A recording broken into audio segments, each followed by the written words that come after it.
Hey, what's going on? It's Bill Burr, and it's time for the Monday Morning Podcast for Monday, April 25th, 2022. What's going on, everybody? How are you? Oh, Billy, hay fever. I got a little bit of a cold here. Oh, Billy, too much fun. Oh, Billy, fucking not sitting in the sun. So I'm in, where the hell am I? Ah, shit, I hope this isn't fucking with my recording. Incoming call here. I am in Columbus, Ohio. Trying to fucking drink plenty of fluids here to get rid of my cold. And I'm watching the New Orleans Breakers versus the Tampa Bay Bandits. Some USFL action. And I got to be honest with you, I'm still heartbroken all these years later, 40 years later, that the Boston Breakers left Boston to go down to New Orleans. They never appreciated them. Look at that, all the way down to the 4-yard line. 37 seconds to go in the first quarter. I'm just saying this just in case somebody's actually taping this game. There's literally 3 people in the fucking crowd. This is decent football, though. I don't know what the problem is. Why people, well, I guess because the NBA playoffs are happening. I might have to get a New Orleans Breaker to the end zone, back shoulder, touchdown! Oh, he dropped it. Oh, God, I was like the Yankees guys. It is far. It is deep. That ball is caught. What happened? Wasn't even the back shoulder. Oh, we tried to one-hand it there. An NFL guy would have done that. I like watching these USFL games because everybody in this league does not want to be in this league. They're all right down to the announcers. Everybody's hoping that someone from the NFL is watching this shit. Touchdown Breakers. My God, there is literally, oh my God, there cannot be more than fucking 200 people at that game. That would be amazing. You got to go to these games, guys. If there's a fucking USFL game near you, you got to go. These are all fucking Division I players for the most part, I would think. They just didn't get drafted or whatever. This is still like watching a college all-star game, maybe not the top-tier one. You get to watch it with 200 other people? I mean, come on. Who's the redheaded fella there who used to coach the Dallas Cowboys? He's up in the booth. I was watching him. I'm like, this guy's doing a good job. Kind of has a funny way of holding the mic a little bit. But other than that, I think it's all right. You know, he's kind of holding the mic like it's a wine glass. And I'm like, well, he was in Dallas for a while. You know Dallas. That's the Beverly Hills of Texas. There's a 2-point conversion for you. What in the fuck just happened? They went up 6-0, and then they threw another one. Am I watching highlights here? What just happened there? Now all of a sudden... Wow, what a great catch. All of a sudden, now they're up 14-0. Is there a 2-point conversion? You can go for another touchdown? Oh, these wacky other leagues. That can't be right. Maybe it was already 6-0. Hey, Bill, maybe 99% of people aren't watching the game right now. You should shut the fuck up. All right, well, you just missed a hell of a catch. That you could literally take everyone who's going to your wedding, okay, and go to a USFL game, and there'd be more people at it than this. This is fucking amazing. Anyway, and I want to give a shout-out to a New York Yankee fan. I know New York Yankee fans are taking a little bit of shit because a couple of knuckleheads out there in fucking right field. I saw this great video. I posted it on my Instagram stories for all you kids out there. There was a New York Yankee fan at the game. He looked like he was by himself. He had a beer. He had on his Yankees jacket. And he had a hot dog. And he was dunking the hot dog into the beer and then eating it like a cop would dunk a donut into a coffee. Why not a fireman? I don't know. Because that's the stereotype. And I just saw that and was like, yeah, that's what you used to see at games. You used to just see like all of these sports fans doing weird shit like that. I remember the first time I went to Wrigley Field, early 80s, when Leon Durham was there. The great Bill Buckner. Still love that guy. Rest in peace, Bill Buckner. I remember the guys behind us were drinking beers, and this guy kept pouring salt, a little bit of salt into his beer. And my dad told me it was to take the head down or something. I don't know what the fuck it was. I've never seen anybody do that. There was all these, and then all it was just hot dogs, peanuts, and fucking booze. That was it. Great defensive play in the backfield. Is that Von Miller's brother? Some guy named Miller. Yeah, just to see that shit. Like, I got to be honest with you. I really, I was talking to a buddy of mine and was saying, like, if I had the money, if I had the time, if I had the power and I had the woman, I would buy the Pittsburgh Pirates. I'd take them away from that awful ownership who really should be forced to sell. And I would take over that stadium, and not only would I try to make the team competitive, I would bring it back where you're not trying to attract people who aren't really even that into sports. Oh, now I'm watching a commercial and The Rock's in it for some movie. This looks like a good movie. I saw, Young Rock. I got to watch that. I saw this fucking video of him, and he was talking to these young kids. He's like going, I love you guys. I'm proud of you guys. But none of you motherfuckers is going to outwork me. None of you. You hear me? None of you. Like, and it just bothered me that no one in the crowd was like, yeah, I'll fucking outwork you. Nobody. They just sat there and took it. None of you motherfuckers is going to outwork me. It was really amazing. It was a motivational speech, and then he started giving him shit all at the same time. But how are you going to argue with the guy? The guy's like fucking well into his 40s, and he's absolutely shredded. And you're sitting there in your 20s. You already got a fucking potato skins pooch hanging over your fucking junk. You're like, well, maybe he's right. Thanks. I want to do that. I want to be that motivational speaker that fucking goes around and inspires people. It's like you do the dual thing. You inspire people while also subtly saying they're never going to be as good as you. I'm going to do that. I'm going to teach a stand-up comedy class and do that. Let me tell you something. I love you guys.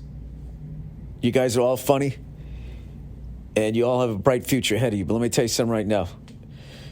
None of you motherfuckers is going to lean on a mic stand the way I do. You hear me? None of you. Just be fucking staring at him as I'm leaning on the mic stand. You will always open for me. You understand me? Just fucking around. I love The Rock. Not only do I love The Rock, I watch everything that he's in. Okay? And I'm old school. I can't say totally old school. If I was a really old school Rock fan, I would have watched him when he was with the Hurricanes. But I've been watching him since when he was wrestling. And I would still say, if anybody ever said, this is like sacrilegious. He's the only guy I ever saw that could fuck with Ric Flair on the mic. And just as a comedian, what I loved was he didn't rest on his catchphrases. He was always adding new stuff to what he was doing. Like this, there hasn't been a guy like that before or since. How fucking amazing that guy is. I think, I would say in the modern era, which I consider the late 90s because I'm an old guy, the modern era. I've yet to see somebody after him. All you young people, if there's somebody out there that you think is as good as The Rock, I want to see that guy because that fucking guy, I remember at the beginning of the Super Bowl this year when he was like, finally, the Super Bowl has come back to Los Angeles.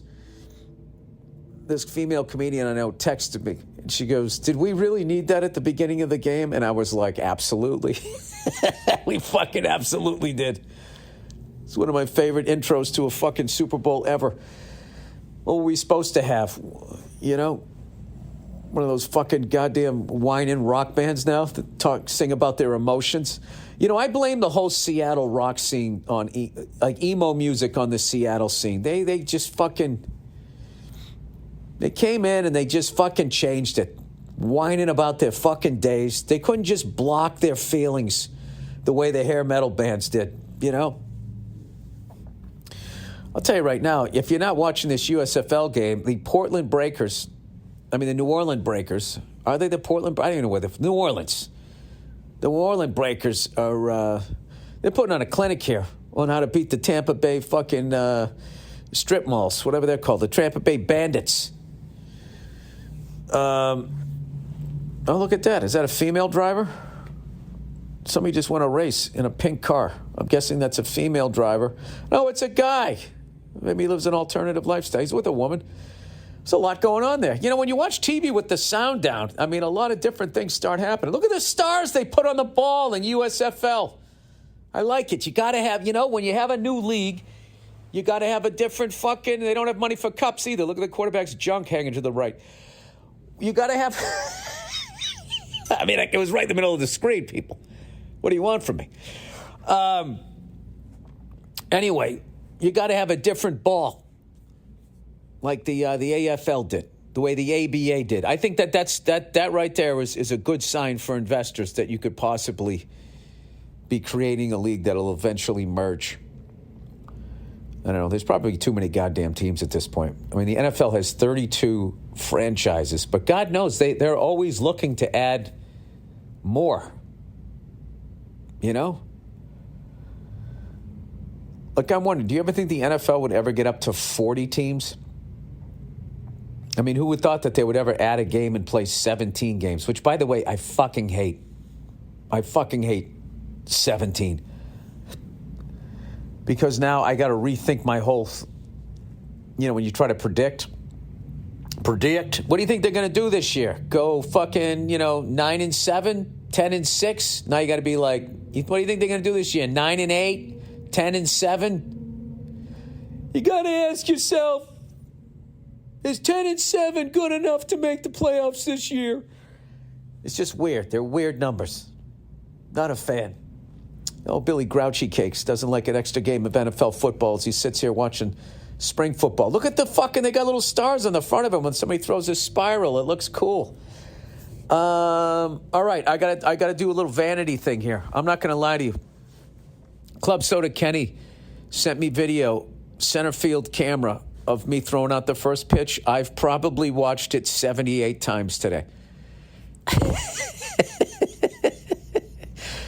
It still hasn't worn off. It's the coolest thing I think I ever did. I still can't believe it. I talked about the pitcher mound, right? I'm telling you, it's fucking synthetic dirt. It's not even, it was like Illuminati level dirt. It was the cleanest dirt I've ever seen in my life. Like if you fell down on it, your clothes would be cleaner somehow. It was incredible. You know, Bull Durham, they always talked about how, playing baseball, like every ball was, when you get to the show, how all you played with was like the new baseballs. Jesus Christ, look at that fucking coach. I don't know what he was looking at, but I don't think he's ever going to figure out whatever the hell he was trying to figure out. Oh, Christ, there's a sloppy play on 3rd and goal. Now we got to settle for a field goal.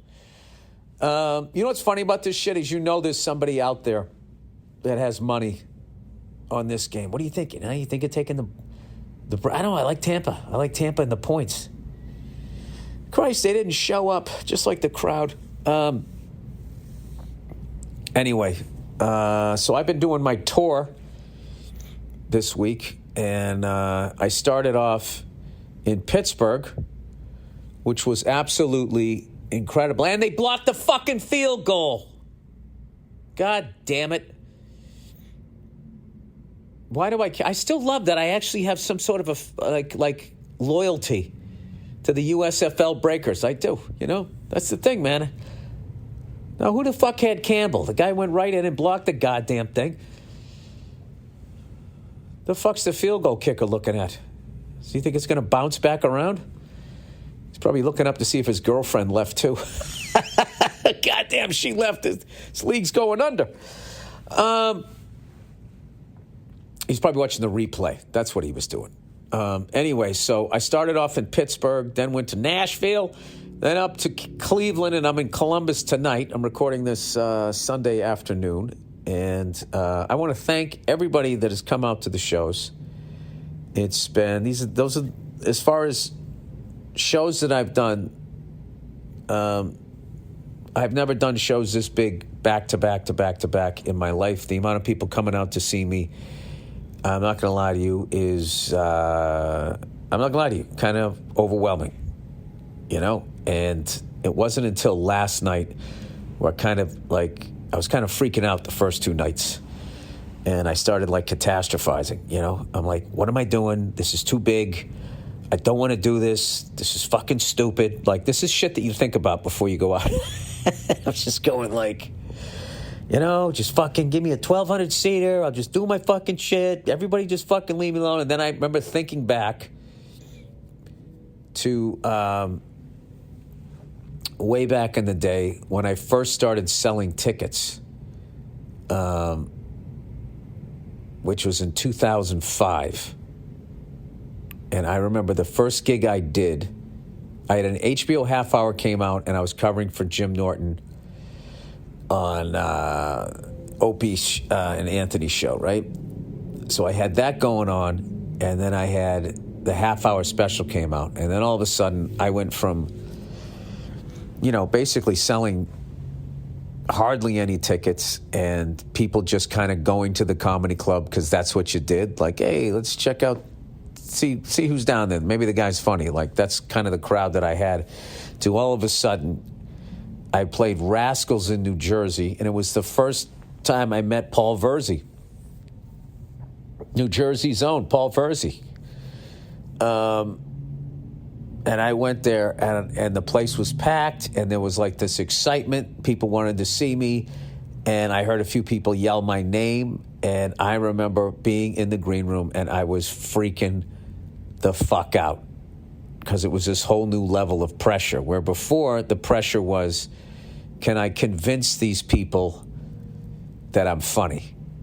And that's basically the pressure that you deal with as a comedian from day one as a comic. The first time you do your first open mic, you got to go up there and show the people that you're funny, because obviously no one knows who you are, and it's also an open mic, so they're expecting you to suck.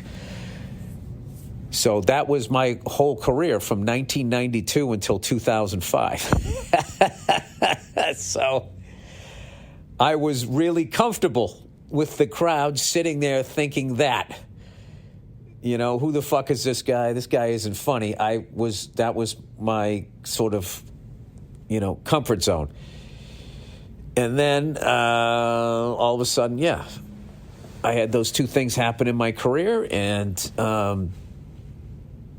all of a sudden there was a comedy club full of people that wanted to see me, and I felt for the first time in my life the pressure of expectation, where now it wasn't, hey, let's go down there and see who the fuck this guy is or whatever. Now it was, we know who this person is, and we expect him to be as funny as whatever the hell we already saw. So I remember being down there and I was not comfortable with it. I wasn't comfortable with it that weekend, and I remember being at the Stress Factory in New Jersey. I did a couple of East Coast gigs because, Opie and Anthony was strong there, and I was also when you first do a quick little half hour, I found if you're from the Northeast, you get the coasts, and maybe you can sell some tickets in Chicago. You can kind of go out to Cleveland or whatever, but a lot of that was because it was the O&A markets too. So they were helping me sell a lot of tickets. And it took me like 3 weekends, I think, before I was finally able to be okay, this is what you wanted.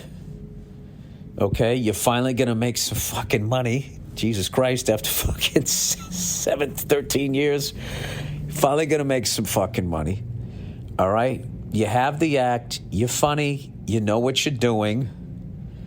Just relax and go up there and have fun. But it took me 3 weekends to get that. And I feel like on this tour here, I kind of did that again. Where I was in Pittsburgh. I was all right, here we go, Pittsburgh. Okay, this is big time sports fans. Everybody comes to Pittsburgh. Everybody loves Pittsburgh. They got big expectations. And it's just I've gone there a zillion times and had fucking great sets. And I don't know why. I just was getting in my head, because now all of a sudden I was performing at a level of venue that I had never performed for. And then, of course, I got out there, and the second I got out there, it was immediately fine, and I had a great show, and the fans were amazing. And I got to meet the great Hall of Famer, Franco Harris. Franco Harris was at my show. Can you believe? I'm going to say that again. Franco Harris and his lovely wife and his son, Doc, were all at my show. And it went great. And I got to meet, Franco and his family after the show. It was insane, right? So it's just like that, I can't even tell you what that was like to meet that guy.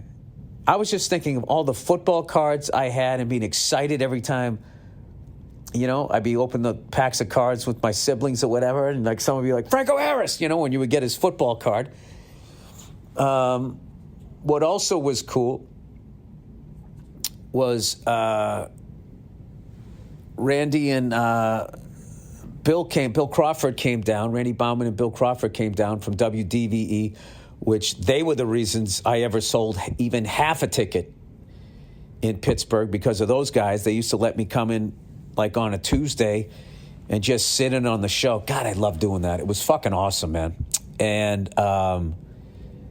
they were also out at the show. So at the end of the show in the green room, I was talking to Franco, and somebody, a Steeler fan, showed me the entire Immaculate Reception from a 50-yard line camera that has the whole thing. And he, without a doubt, caught the ball before it touched the ground.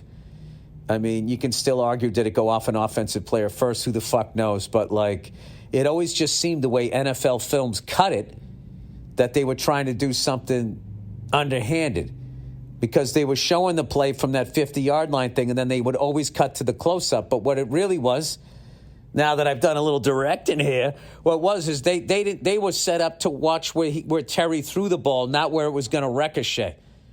So they didn't have the shot. So they were probably in close on where the ball was going to end up, and then it ricocheted to the right out of frame, so then they had to go to the end zone shot. And all that they had from that was sort of a three-quarter shot on Franco, so you couldn't see the ground. You could never see if it touched the turf or not. And I got to watch it with Franco Harris. How fucking nuts is that? Anyway, so then the next night I go down to Nashville, and I felt the same feeling again, what am I, this is too big, what am I doing, and blah, blah, blah, blah, blah. And then I went out there, and it went great again. And then, Nashville was a mind fuck, because I remember I went to a Predators game their first or second season before they became this big hockey town. And I remember walking up to buy a ticket, and I was hearing, Nashville has all the great live music and everything, right? And I heard this guy, he was dressed like a cowboy in this little bar, and he was just singing. And he was singing country music, and I'm walking past it to go buy a ticket to go see NHL hockey. It didn't even make sense. And then I went in there by myself, as I went to most of those games back then. And I remember the puck went in the corner, and they just kicked a fucking field goal, okay? Tampa Bay did, and I swear to God, if I could rewind on my hotel TV, there is literally 11 people in the end zone. You guys got to get out and support this league. It's a good fucking thing. More sports, less war. That's my hippie mantra. Anyway, so I went there, and the puck went in the corner, this Nashville Predators game. And I remember the lady behind me one of the Predators was going in to check the guys. She was cheering on, but didn't know what the right hockey terminology. She literally, she goes, the puck goes in the corner. The Predator's going in to hit the other guy, and she just yells out, she goes, squish him. It's fucking amazing. And I remember thinking the NHL did it again, trying to bring the game down south.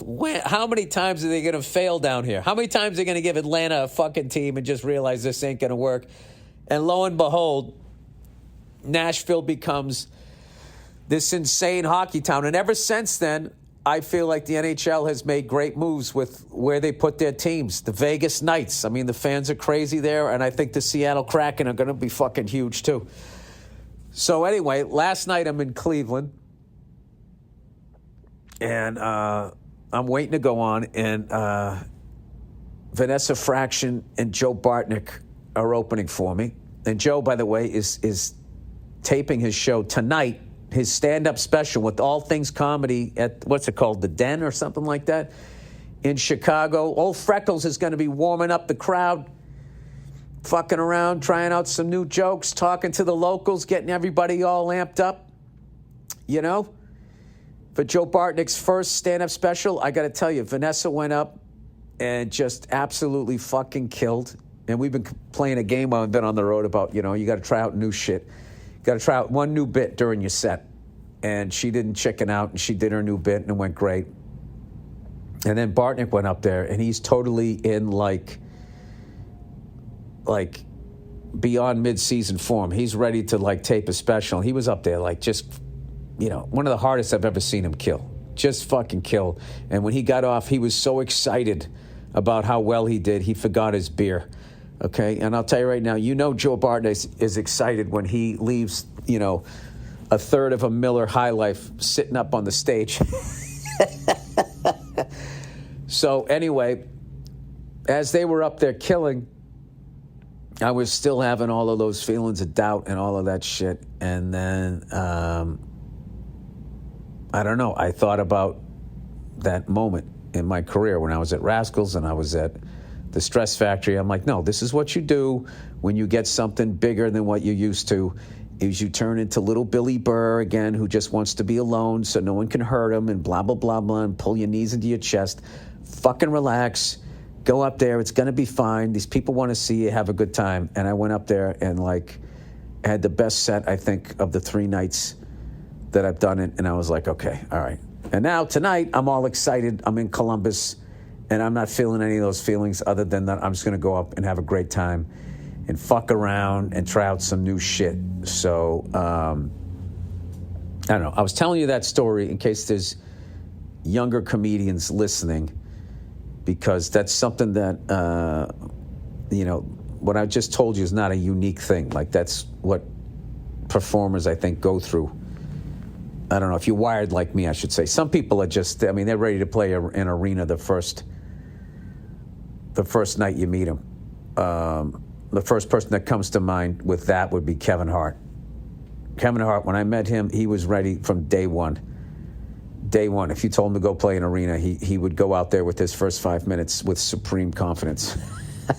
He was just wired that way. So I was, as much as all that he's done, I don't think, I was, you know, I guess you're a little surprised when somebody you work with is all of a sudden starring in a movie, but I wasn't surprised that he could fucking handle it. I mean, he just, you know, I don't know, one of those rare people was just ready to go from the beginning. Anyway, let's talk about some other stuff.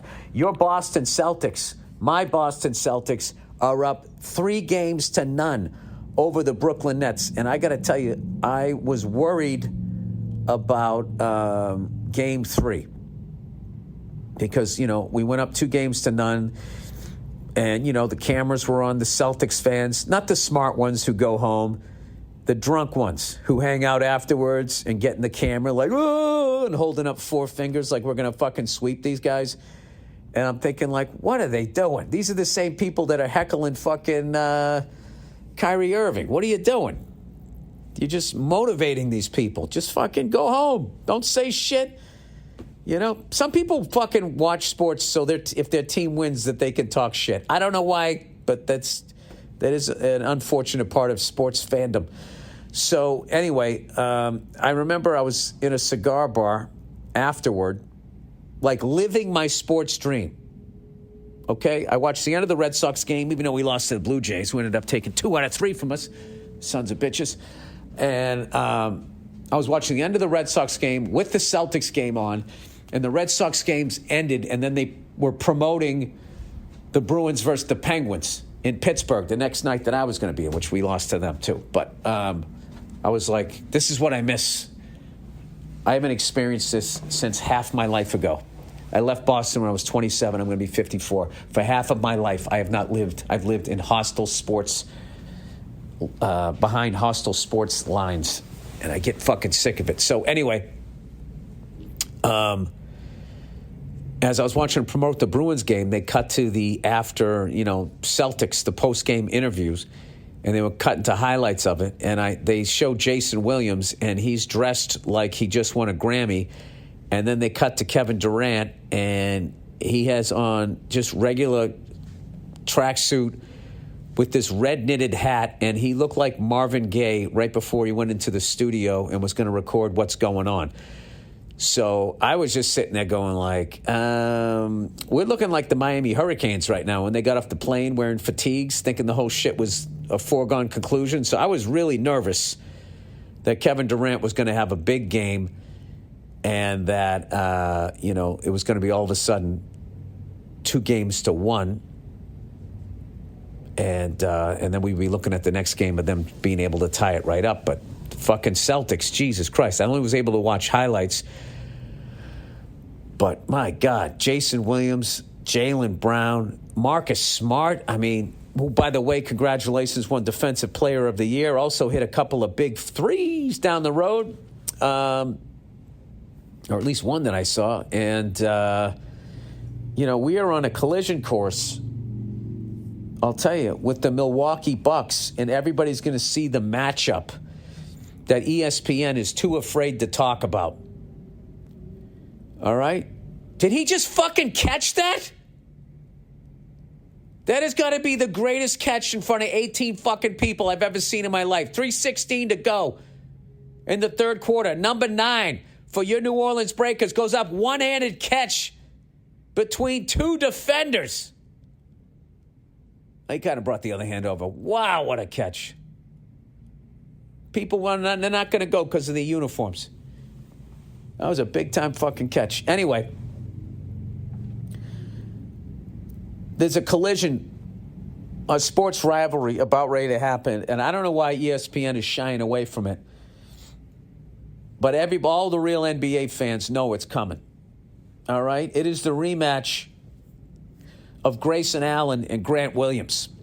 A little backstory for you. Back when Grayson Allen was on the Memphis Grizzlies, he was playing a summer league game against the Boston Celtics. And in the course of about 10 seconds, he committed 2 flagrant fouls against Grant Williams. All Grant did was just, a pick, screen, whatever the fuck you call it, from behind. Grayson didn't like it. Grayson showing no grace, didn't like it whatsoever, and just sort of swung at Grant Williams' head. He gets a flagrant foul. You got to watch it. I should post it because the announcers just rip him a new one. And then, I don't know, right as they come out of that, the Celtics go back down with the ball. Another screen. Grayson Allen doesn't like it. Grant Williams goes up for a fucking layup, and he swung at his fucking head is what it looked like, and he got himself ejected. Now, since then, I think Grayson has stopped playing like that. I know today he had a big game with the Milwaukee Bucks, and he's been doing great with the Bucks, and he scores all kinds of points for them. I think he's changed his game. All right? But the question is, when he sees Grant Williams, will he revert back to who he was? Is that him? Is that who he is? Huh? Will people on ESPN be screaming about it? I'll tell you the show I want to see. Stephen A. Smith with Mad Dog Russo. All they need to add to that is like fucking Bruce Dickinson or Rob Halford.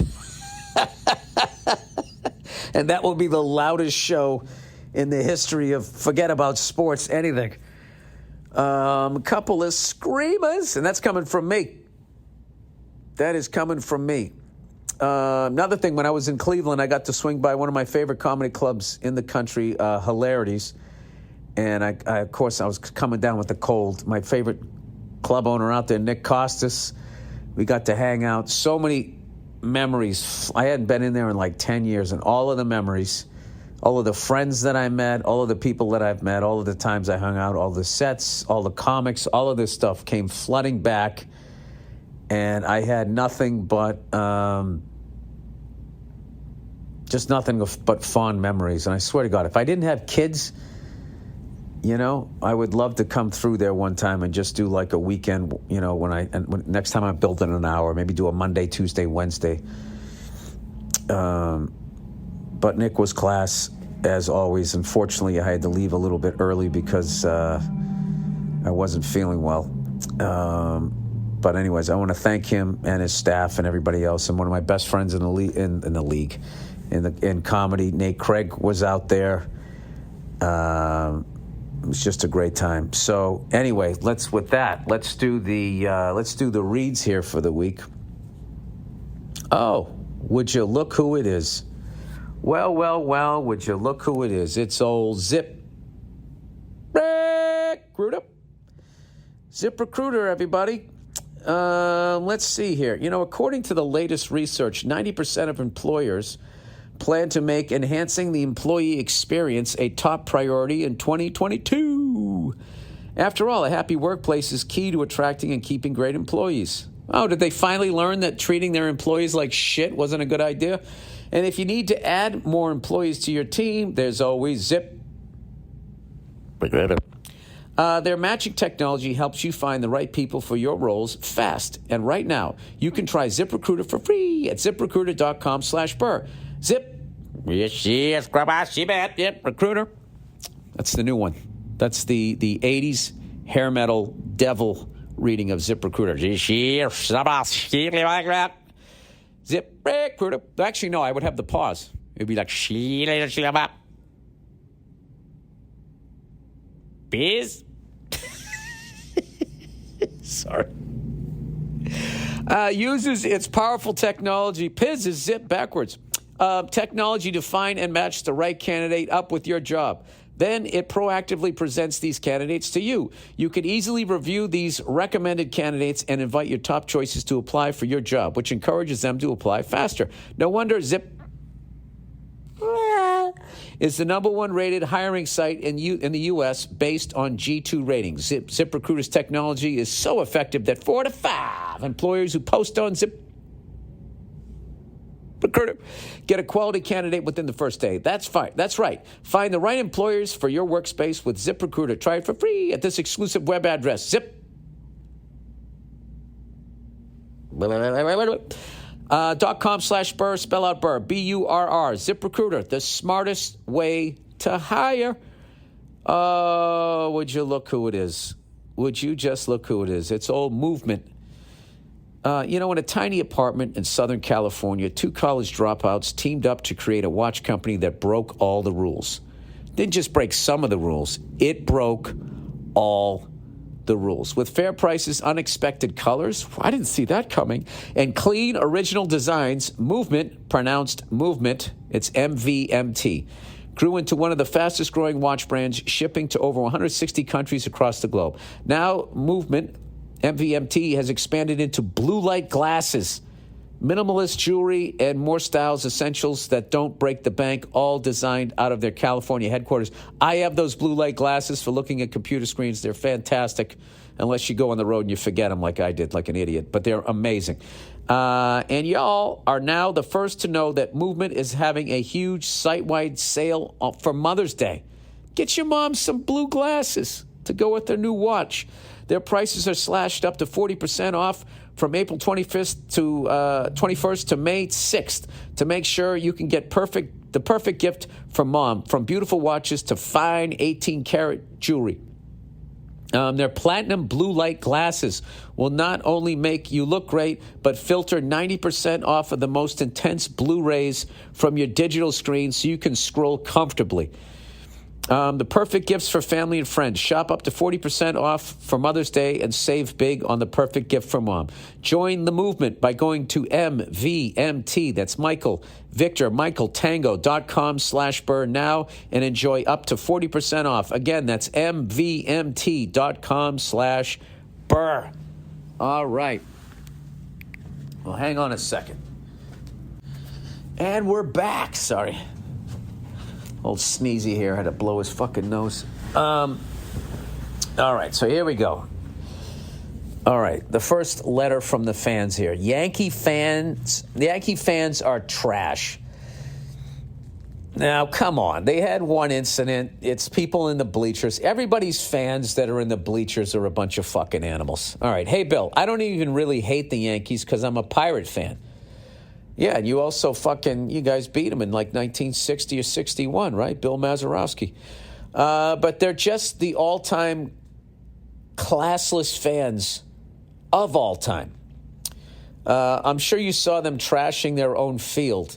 Well, they weren't trashing their own field. They were throwing shit at people from the other team. I'm from outside of Pittsburgh, and there's a lot of moron fans around here, but they're not entitled morons, and that's a key difference. Find a worse fan base in baseball. You can't. Oh, come on. People have done way worse than that. And so have Yankee fans. In the late 70s, somebody threw a fucking knife from the upper deck.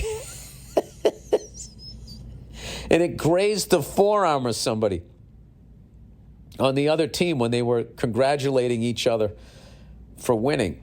And back then, everybody didn't have a cell phone camera, so the person didn't get caught. I wonder what that person went on to do.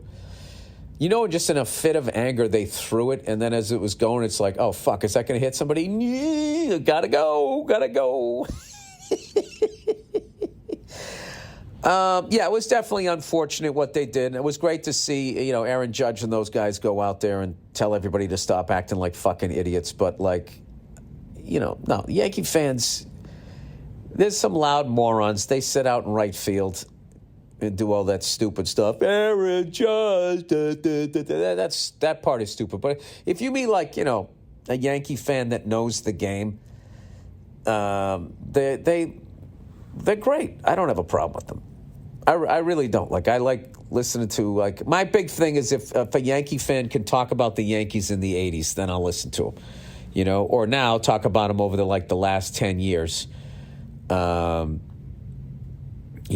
met some, every fan base has their good fans and their bad fans, all right? So, I'm not going to sit here as a Boston fan and start talking about behavior, considering some of the shit that we've done.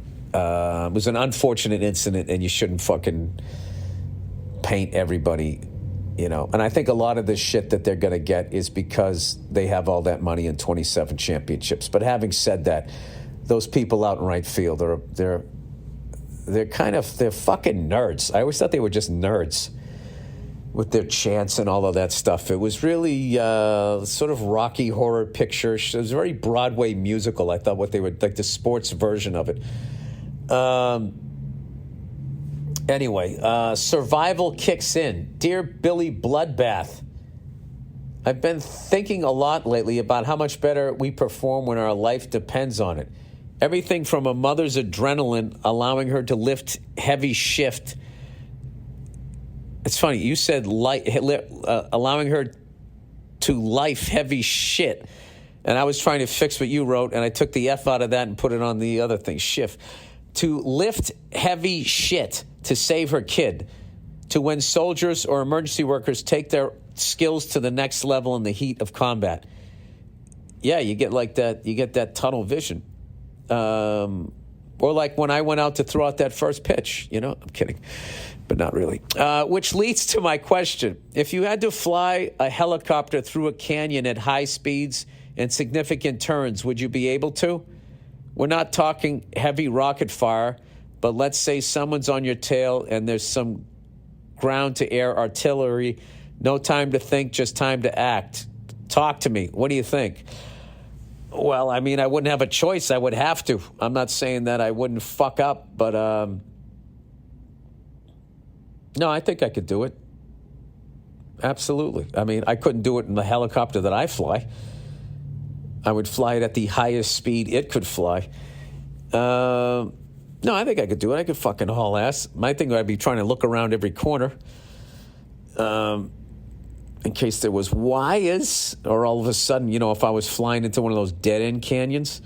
So then what you have to do is what's known as a quick stop in a helicopter, something you cannot do in an airplane.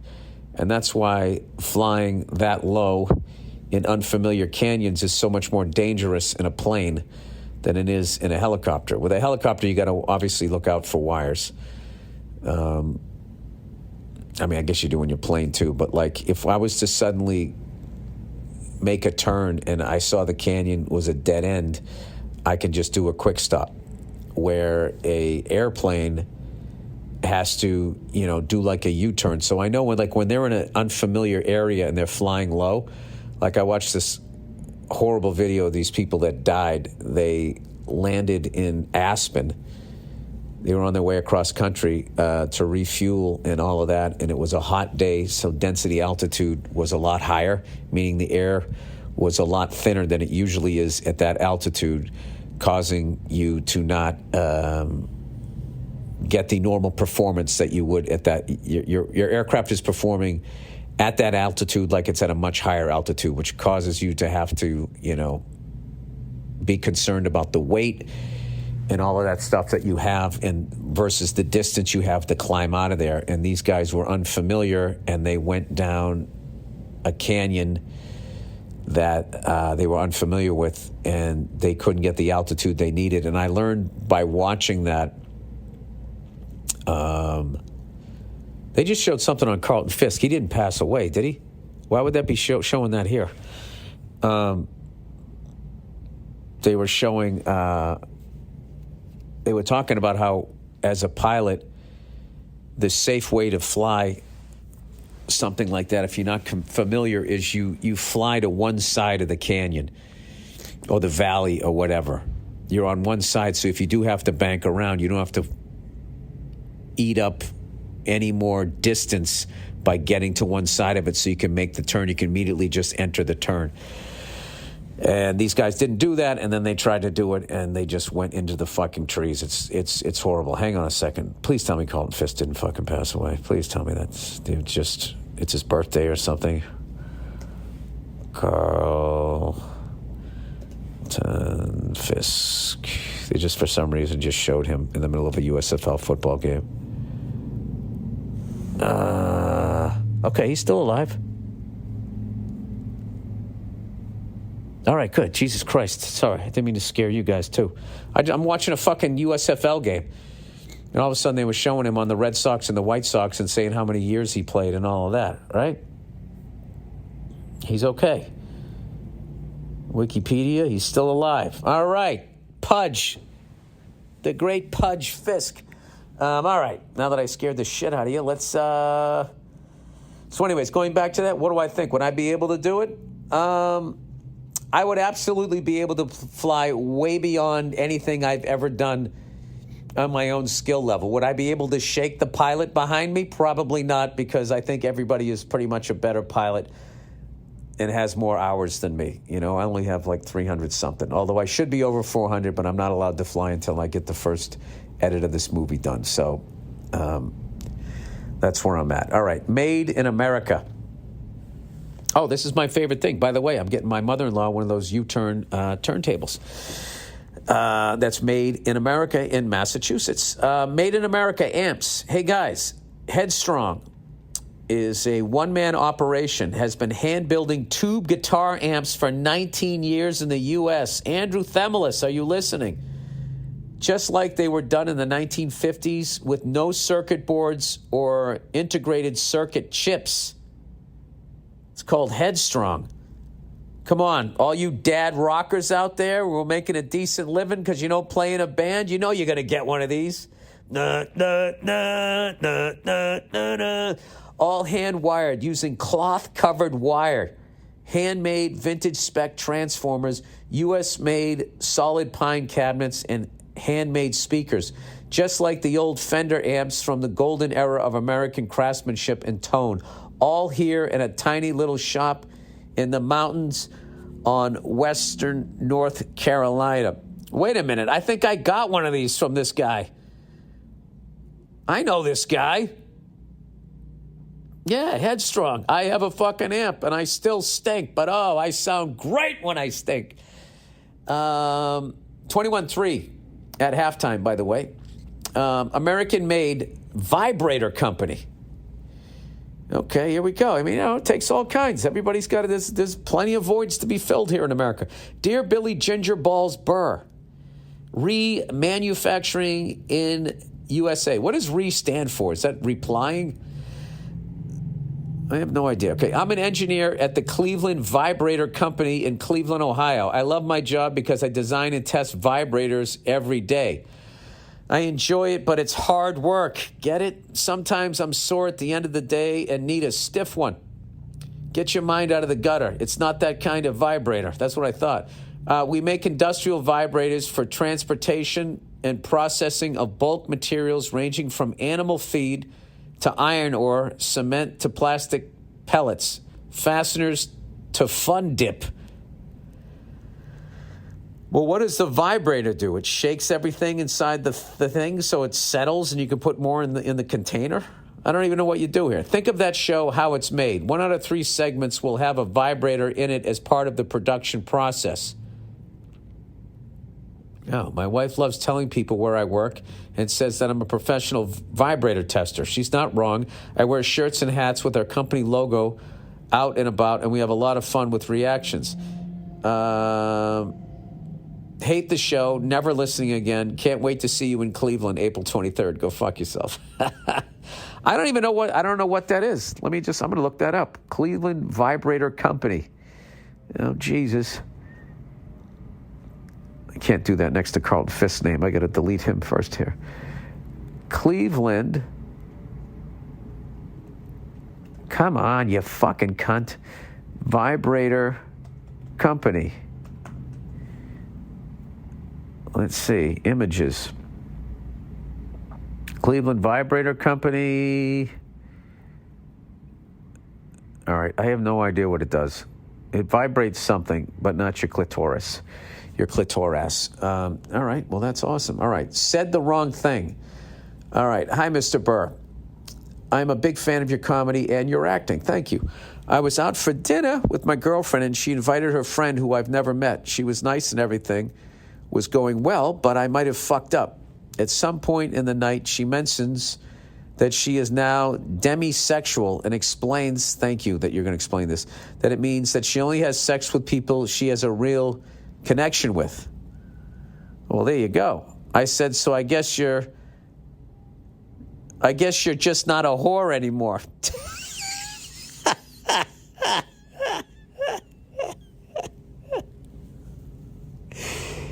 He said, I just went quiet and she seemed offended. Was I wrong? Comedically? No. Comedically, that was fucking hilarious. And on the date, I don't know. I mean, if you were trying to see if she had a sense of humor, I have to be honest with you. My wife, if I said that to her on a first date, she would have laughed. I think. I don't know. It all depends because this is the thing. She might have been a whore before, or what society calls a whore. And she might have figured out the reasons that she was doing it was she had issues about something. And now, you know, she wants to turn over this new leaf. So she's trying to be this new thing. And you kind of shit all over it. So, I don't know. I got to give you props. It's a bold statement to make on a first date. But, you know, you might have hurt her feelings. But she also saw the kind of sense of humor you had. So as far as in the realm of how much you could have hurt her, what if you didn't make that joke? And then she dated you and fell in love with you. And then she found out you were this level of an asshole. You would have hurt her much more. So, yeah, how did you know she wasn't going to like the joke? But at the end of the day, in a lot of ways, she sort of ripped the Band-Aid off if she just immediately saw what an asshole you were. Now, here's the thing. If you guys are going out again, I would definitely apologize. And just be like, I shouldn't have said that shit. I was just making a joke. But just to let you know, that's how I joke. By the way, what is the purpose of knee pads in football anymore? The guys' pants are always like yanked up above their fucking knees. And then they have the knee pad like sitting where their thigh is. Why wouldn't you have it on your knee? It's a knee pad. All right. Well, there we go. So I got Columbus tonight. Tomorrow I'm going to be in Chicago. My kind of town. Chicago is traffic 24/7. Chicago is a fucking beautiful city this time of year. No more cold wind blowing off Lake Michigan. I'm excited to be there. And I'm very excited for my great friend Joe Bartnick. I think he's absolutely going to kill it. And knowing that he's absolutely going to kill it and then start headlining around the country, I know I'm going to lose him as an opener. But the upside is, he'll be headlining, which is what I want. And then also I get to try out some new peoples. See? This is what happens to all my openers. They all eventually end up headlining because I don't bring cupcakes out on the road. That's just how it is. I go out on the road and I bring people that I believe in. And I believe in Joe Bartnick, and that's why I'm doing the 10 minutes in front of his show tomorrow night at the Den. So come on out. I don't know if there's any tickets left. You can check.